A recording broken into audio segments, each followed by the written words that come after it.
I remember the day it all went to hell. I was just a regular guy, a plumber named Dave, trying to fix a leaky faucet in Mrs. Henderson's place downtown. One minute, I'm wrestling with a rusty pipe, the next, the world outside her window was screaming. Not just shouting, but this guttural, animalistic wailing. I peeked through the grimy glass and saw it. People, just, eating each other. Like rabid dogs. A woman, Mrs. Henderson's neighbor, was gnawing on someone's arm, blood everywhere. Then, the guy she was biting started to twitch. His eyes rolled back, a ghastly white, and he lunged at another bystander. It was like a disease, but faster, uglier. The sheer savagery, the way they moved, jerky and relentless, it was like nothing I'd ever imagined. My stomach churned. I slammed the window shut, but the sounds, they wouldn't stop. That first night was pure hell. Huddled in Mrs. Henderson's pantry, listening to the cacophony of screams and gnashing teeth. We were trapped. Mrs. Henderson, bless her, was a sweet old lady, but she was fading fast. The fever, the coughing. I knew what was happening. The panic was a physical thing, a cold knot in my chest. Every creak of the house, every distant moan, sent jolts of terror through me. Sleep was impossible. I kept seeing those faces, those empty, hungry eyes. I tried to be strong for Mrs. Henderson, but inside, I was crumbling. I had a toolbox with me, heavy wrenches, a hammer. My instinct was to fight, but against what? This wasn't human anymore. The next morning, the silence was almost worse. A heavy, oppressive quiet. I ventured out, the wrench gripped so tight my knuckles were white. The street was a charnel house. Bodies everywhere, some still, moving. A kid, maybe 10 years old, was shuffling towards me, his face a mangled mess, blood dripping from his chin. He didn't even see me, just a blank, primal urge. I had to do it. That hammer, the thud. It was sickening. I've never hit anything like that before. It felt wrong, so wrong, but then, he just kept coming. The sheer weight of what I'd done, what I had to do to survive, it started to twist something inside me. What would you do if you were in my shoes, forced to kill something that was once human? I managed to grab some canned goods from her kitchen. Most of it was spoiled, but I found a can of peaches. That was my first real meal in what felt like days. The isolation is the worst, though. The constant fear. You can't trust anyone. I saw a group of survivors arguing over a can of beans, and it turned violent. One of them snapped and bit another. It was a chilling reminder that even among the living, there's no safety. Every shadow, every rustle, my heart leaps into my throat. I just want to get out of this city, find a place where it's quiet, where the only sounds are the wind and maybe, just maybe, the sound of another living person I can trust. This is my story, my last real attempt to record this before whatever happens next. If you're hearing this, please, hit that like button, subscribe to the channel so someone knows what happened here. I don't want to be forgotten. The stale air of the abandoned subway station offered little comfort, but it was a sanctuary from the roving patrols. I'd been holed up here for days, surviving on scavenged ration bars and a faint hope that the city hadn't completely consumed everyone. The radio crackled to life sporadically, spitting out distorted voices and static, none of them offering any real news. Just snippets of panic, fragmented warnings, and the occasional chilling silence that spoke volumes. I needed to move, to find a way out before the dwindling supplies or a random encounter ended things.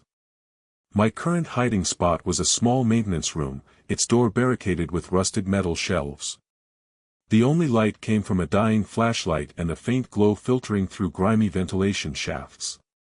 Every distant siren, every clang of metal on metal, sent jolts of adrenaline through me. I imagined them, the enforcers, their heavy boots echoing in the tunnels, their faces hidden behind impenetrable masks.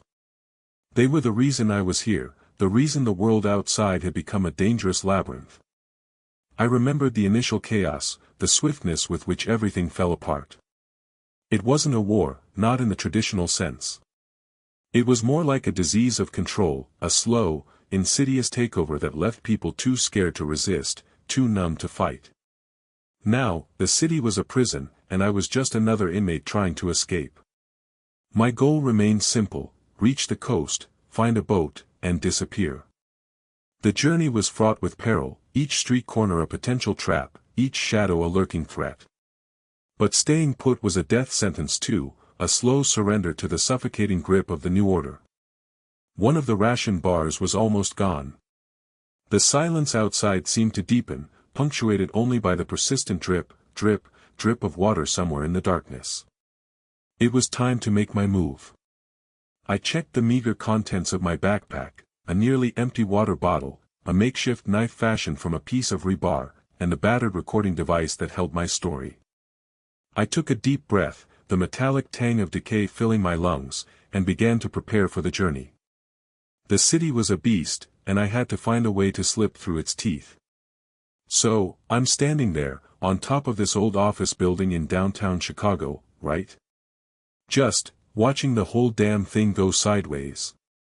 It wasn't a slow burn, no. It was like someone flipped a switch. 1 minute, people are rushing around, doing their usual city thing, the next, chaos. Screams, not just fear, but this raw, animalistic terror. Then I saw them. A guy, a regular suit anti-dude, just, gnawing on someone else. Ripping into them like a rabid dog. His eyes were milky, vacant, but his movements were, wrong. Twitchy, jerky, like a puppet with its strings tangled. And the person he was on? Or what was left of them? It was, horrifying. I'm not going to lie, I threw up. Right there on the rooftop. The sheer, visceral wrongness of it hit me like a physical blow. Then, more of them started appearing. From alleyways, from doorways, shambling, stumbling, driven by some primal hunger. They weren't just biting, they were devouring. It was like the city itself was being consumed from the inside out. I saw a woman, a mother maybe, trying to protect her kid, but then another one, a police officer I recognized from down the street, lunged. The way he moved, the guttural noises he made, it wasn't human anymore. It was a monster in a uniform. My mind was just, reeling. All the rules, all the normal ways of thinking, they just evaporated. All that was left was this gnawing instinct to survive, to get away from that. The thought of staying down there, on the streets, was a death sentence. This rooftop, for now, felt like the only safe place. The air, though, was thick with the smell of, well, you know. Death. And it was getting stronger. The silence that followed the initial pandemonium was almost worse. Not true silence, mind you. It was punctuated by distant moans, the crunch of something being broken, the occasional shriek that got cut short. I stayed put for what felt like hours, watching the distant fires flicker, painting the smoke-filled sky in shades of orange and black. Thirst was starting to kick in, and my stomach was a hollow ache. I knew I couldn't just stay here forever. This place, high up, was a good vantage point, but it was a trap too. No food, no water, no way out that didn't involve going down there. The idea of that was enough to make my palms sweat. I had to move, had to find supplies, had to find something. Anything other than this empty, terrifying solitude. The rebar knife felt flimsy in my hand, a pathetic defense against the nightmare unfolding below. But it was all I had. I scanned the horizon, trying to gauge a path, any path, that didn't immediately lead to a feeding frenzy. Every shadow seemed to writhe, every gust of wind carried a phantom groan. The psychological toll was immense. The sheer, unadulterated horror of what I'd witnessed was etched into my mind. The faces of the infected, the vacant stares, the mindless violence. It was hard to believe that these were once people. My own sanity felt like a frayed rope, about to snap. I needed a plan, and I needed it now, before the dread completely paralyzed me. The gnawing fear was a constant companion, a cold knot in my stomach. Sleep offered little respite, haunted by fragmented nightmares of shambling figures and the echoes of desperate cries. Still, I knew I couldn't afford to succumb to it.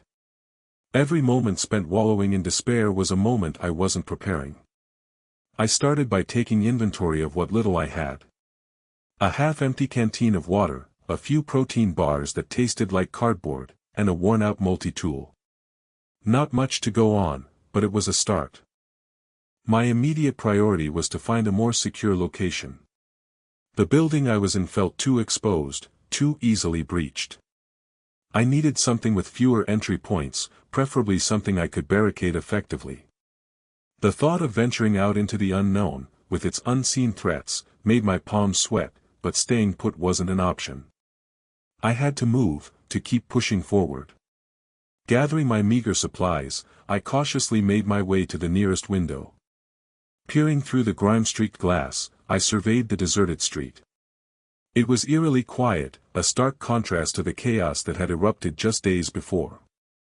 Abandoned vehicles littered the road, some overturned, others with doors hanging open. A chilling testament to the suddenness of the collapse. My eyes scanned the opposite side of the street, searching for a potential new base. A small, brick building caught my attention. It looked solid, with reinforced shutters on the windows.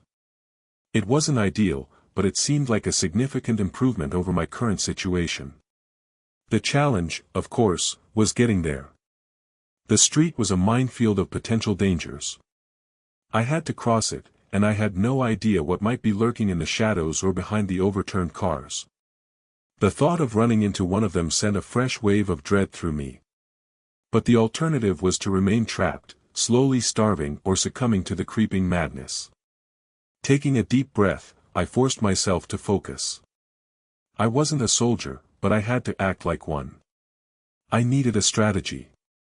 I decided to use the parked cars as cover, moving from one to the next, always keeping my eyes peeled. My multi-tool, clutched tightly in my hand, felt pathetically inadequate as a weapon, but it was all I had. The first few steps were the hardest. Each creak of the floorboards, each rustle of debris, made me jump. I felt exposed, vulnerable, like a mouse in a room full of predators. But as I made my way towards the exit, a flicker of determination ignited within me. I would not be a victim. I would survive. The air inside the darkened structure was thick with the smell of dust and something metallic, like old blood. My multi-tool, even with its blade extended, was more of a deterrent than a real threat. I kept low, using the shadows as much as I could. The sounds outside were muffled but still audible, the distant clatter, the occasional shouts that I couldn't quite make out. My heart hammered against my ribs, a frantic drumbeat against the oppressive silence of the interior. I reached a doorway, partially blocked by a fallen beam. It took considerable effort, my muscles straining, to heave it enough to squeeze through. On the other side, the space opened up into what looked like a makeshift workshop. Tools lay scattered, some recognizable, others alien and complex. A workbench was covered in half-finished devices, their purpose a mystery. It was clear whoever had been here was working on something, perhaps preparing for, what? The thought sent a fresh wave of unease through me. A sudden noise, a scraping sound from deeper within the building, froze me in place. I instinctively crouched, my multi-tool held out in front of me. Was it one of them? Or something else? The silence that followed was worse than the sound itself, amplifying every tiny noise my own body made. I waited, breath held, for what felt like an eternity. Nothing. Slowly, cautiously, I moved forward again. The layout of the place was confusing, a maze of interconnected rooms and narrow corridors. Every corner felt like a potential ambush. I found a set of stairs leading down. The air grew colder, and the metallic smell intensified. It was coming from below. My unease morphed into a gnawing dread. This felt like the heart of whatever this place was. Descending the stairs, my boots crunched on loose gravel. The space below was larger, more cavernous. Dim light filtered in from unseen openings. And then I saw it. Or rather, them. Silhouettes, hunched over something in the center of the room. They were still, unnervingly still. My mind raced, trying to process what I was seeing. Were they alive? Dead? As I got closer, the details became clearer. They weren't human. Not entirely. Their forms were elongated, their limbs too thin. And they were surrounding a pulsating mass of what looked like corrupted energy, contained within a crude cage of metal. The metallic smell was overwhelming here. This was the source. Whatever they had been working on, it was here. And it was terrifying. I needed to get out. Now. Turning to retreat, I found my path blocked. The doorway behind me was now occupied by another of those figures, its head cocked, its empty gaze fixed on me. It hadn't made a sound. Panic surged, a cold, suffocating wave. I was trapped. My multi-tool felt even more useless now. There was nowhere to go. The figures in the center of the room began to stir, their movements slow and unnatural. The air in the grocery store was thick with the smell of something metallic and sweet, a smell that had become all too familiar. Sarah, huddled behind a towering display of canned peaches, tried to regulate her breathing. Outside, the wail of distant sirens had long since faded, replaced by a cacophony of guttural moans and the occasional sickening crunch. She'd been trying to resupply, a desperate gamble, but the moment she'd pushed open the automatic doors, the scene had hit her. A man, his face a rictus of agony, was ripping into another. And then, he'd turned, his eyes milky and vacant, a gaping wound in his chest oozing a dark, viscous fluid. Sarah had slammed the doors shut, her heart hammering against her ribs like a trapped bird. Now, the sounds from outside were growing closer. Scrabbling, shuffling, a wet, dragging noise. She peeked through a gap in the cans. A few of them were milling about the entrance, bumping into shelves, their limbs moving with a horrifying jerky motion. One, a woman in a tattered uniform, had a length of intestine dangling from its chin, still slick and pulsing. Sarah recoiled, bile rising in her throat. It wasn't just the gore, it was the utter absence of humanity, the vacant hunger that seemed to radiate from them. They were shells, animated by some primal, consuming instinct. Her stomach growled, a pathetic sound in the suffocating silence that followed a particularly loud shriek from outside. She hadn't eaten properly in 2 days. Her meager supply of jerky was gone, and the water bottle was almost empty. The peaches were her last hope. But how to get to them? How to escape this metal tomb? She was so alone. The thought was a lead weight in her chest. Every shadow seemed to writhe, every distant noise was a potential threat. Trust was a luxury she couldn't afford anymore. Even before this, people had been distant. Now, anyone could be one of them, or worse, someone who'd take what little she had. A sudden, violent impact against the main doors jolted her. The glass shuddered, and a dark, wet smear appeared on the inside. They were trying to get in. Panic flared again, sharper this time, more urgent. She couldn't stay here. There was no safe place. She scanned her surroundings, her eyes darting, searching for an escape. A small service door, barely visible behind a stack of paper towels. It was her only chance. But it was across the main aisle, exposed. Her hands trembled as she reached for the nearest can of peaches, not for sustenance, but for a weapon. It felt pathetically inadequate. She gripped it, the cool metal a small comfort, and prepared to move. The sounds intensified. The glass of the main doors was starting to crack. She took a deep breath, the metallic tang of the canned peaches a strange counterpoint to the rising panic. The aisle seemed impossibly long, a gauntlet of eyes and growing chaos. She could feel the vibrations through the linoleum floor, a low thrumming that promised imminent destruction. The cracking sounds were closer now, accompanied by a splintering noise that made her flinch. She shifted her weight, the can still a flimsy shield. A sharp, guttural roar echoed from somewhere near the front of the store, followed by screams. It was now or never. She burst from behind the shelves, her heart hammering against her ribs. Heads turned, or rather, what looked like heads turned. The movement was jerky, unnatural. They were too focused on the front of the store, on the imploding entrance, to pay her much mind, but the sheer number of them was overwhelming. She kept her eyes locked on the service door, a sliver of hope in the encroaching madness. Her sneakers squeaked on the floor as she picked up speed, the can held out in front of her. One of them, a lanky figure with limbs that moved with a sickening fluidity, detached itself from the throng near the produce section. It shuffled towards her, its head cocked at an impossible angle. She didn't stop, couldn't stop. The distance to the door felt like miles.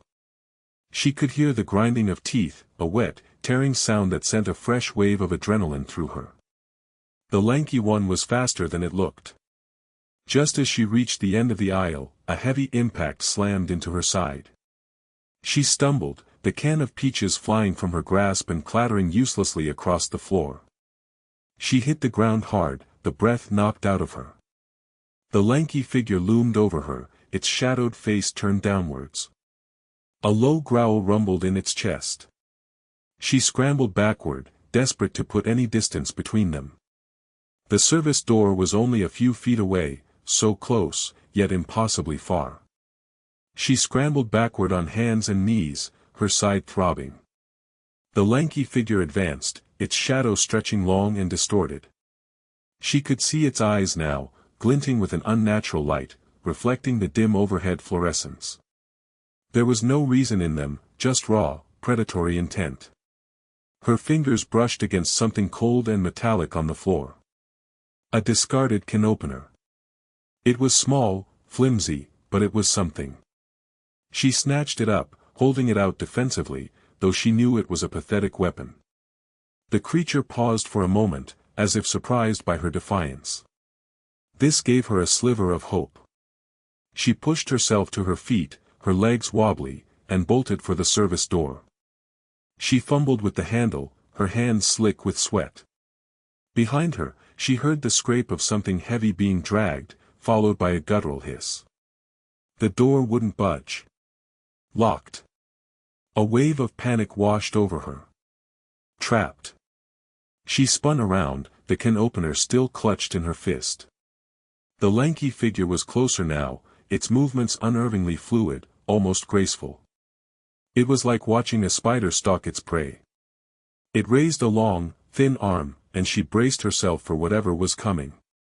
Suddenly, a loud clang echoed from the front of the store, followed by shouts. More figures, larger than the lanky one, were entering.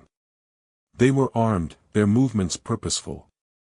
The lanky creature hissed again, a sound of pure frustration, and then, with a speed that belied its gaunt frame, it melted back into the shadows of the aisle. She stayed frozen for a moment, her heart hammering against her ribs. The new figures were armed, but they didn't seem to be targeting her. They were moving through the store with a grim efficiency, searching for something. She took advantage of the distraction, slipping through the now unlocked service door and into the blessedly cool night air. She ran, not looking back, the can opener still in her hand, a useless talisman. She didn't know what those things were, or what the people with guns were after, but she knew she had to get away.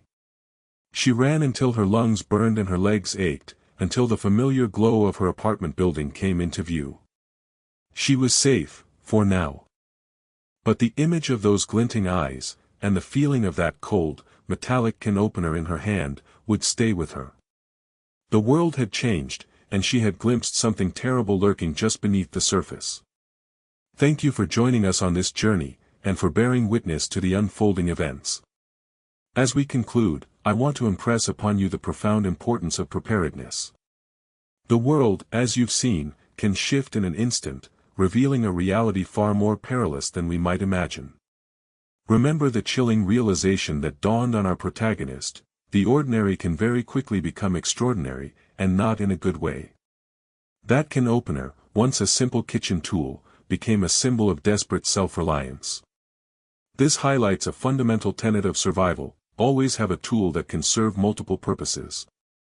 Think beyond its intended use. A sturdy knife, a length of rope, or even a strong metal pipe can be adapted for defense, shelter building, or signaling. Keep your wits about you, and your tools sharp. The fleeting glimpse of those unnatural eyes, the sheer panic that seized our character, these are potent reminders of what we might face. The instinct to flee is powerful, and in that moment, it was her only option. But as the initial shock subsides, a new strength begins to emerge. The memory of that desperate escape, the surge of adrenaline, and the ultimate relief of reaching a semblance of safety, are all part of a larger lesson. What's crucial now is to process these experiences, to learn from them, and to not let fear paralyze you.